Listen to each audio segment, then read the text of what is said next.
Pagoo Chapter 11. A concrete tile can crawl both ways.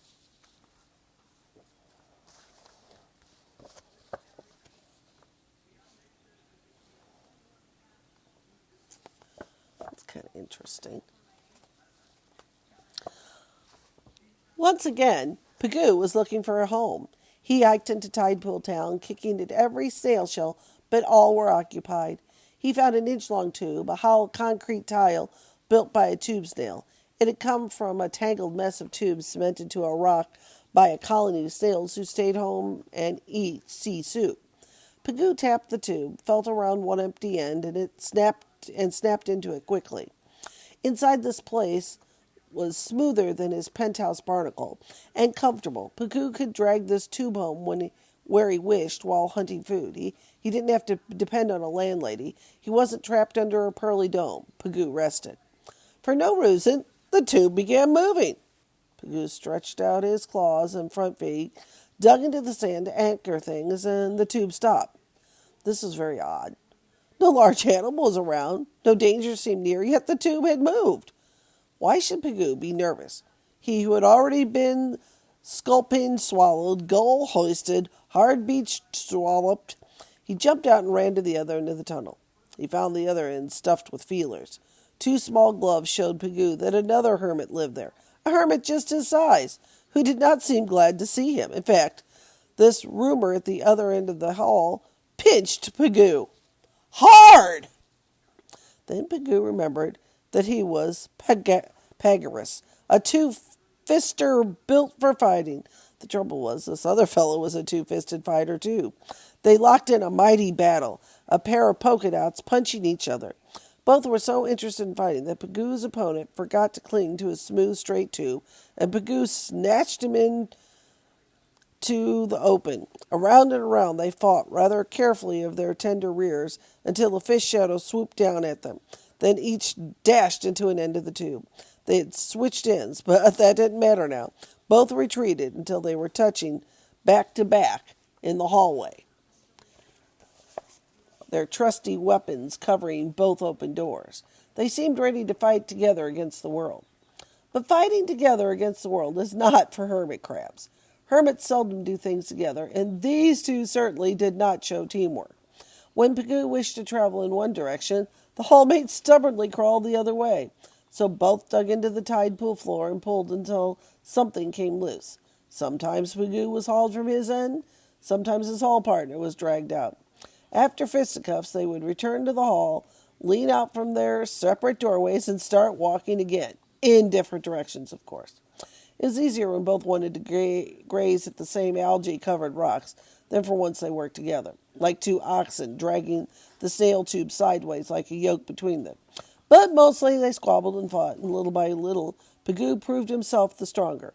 At least he was dragging the tube his way, while the other gave up and went along for the ride. It was hard on Pagoo, but it made his tiny body stronger still. At each bracing new tide, hermit crabs came alive to tangle in happy boxing games.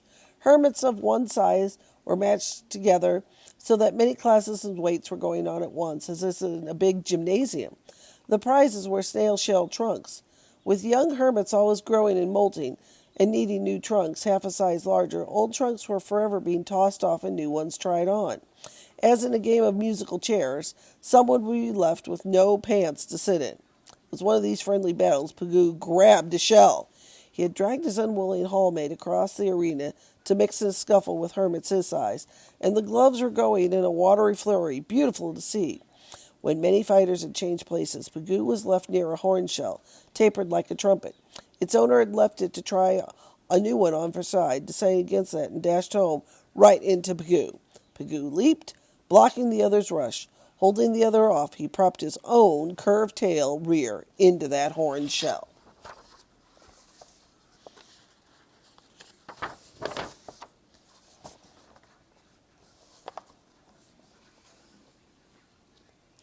At last Pagoo was in, not in a rounded shell as yet, for this graceful beauty was shaped like a toy tin horn. But it had been made by a sure enough snail that walked on a foot, and it fitted Pagoo. No more of this dragging somebody around wherever he went. This shell made him safe from behind. With his larger glove plugging the door way and his smaller glove covering the peephole that was left, Pagoo was as snug as a pickle corked up in a bottle. So Pagoo was suddenly secure, on his own, independent. Yes, he owned a castle that doubled as a house trailer. How light it was, how easily handled. He zoomed up a steep rock, banged down a canyon of sensitive muscles, and braked just in time to miss hitting traveling towers. So some stranger now had his old penthouse. Silly boy. He needn't expect free meat for every dinner, but let the dimwit find that out for himself. And the fat old landlady, loping along with a load as usual. Remember little Pagoo? Look at him now. But she only plodded on. Pagoo made his trailer perky again with a burst of speed. He stopped at the worn old snail too. He glimpsed a new roomer where he had so recently lived, but for his own quick wit, Pagoo himself might still be there. Ah, Pagoo was the quick, the clever, the strong one, with the sleek new outfit. He stared at his old hallmate and motioned him to come on out and fight. Clenching his claws, he waggled his eyes, and then in mounting excitement, Pagoo did a very rash thing. He hopped right out of his brand new shell and fairly pranced around in victory. Immediately knew he shouldn't have done it. Something rushed past him. What? How? Oh no! His old partner had grabbed Pagoo's new shell, was even now swishing his feelers in a gesture of triumph, and a rowdy hermit gang was coming at Pagoo. He had to retreat right back into the same old tube. Pagoo, Chapter 11.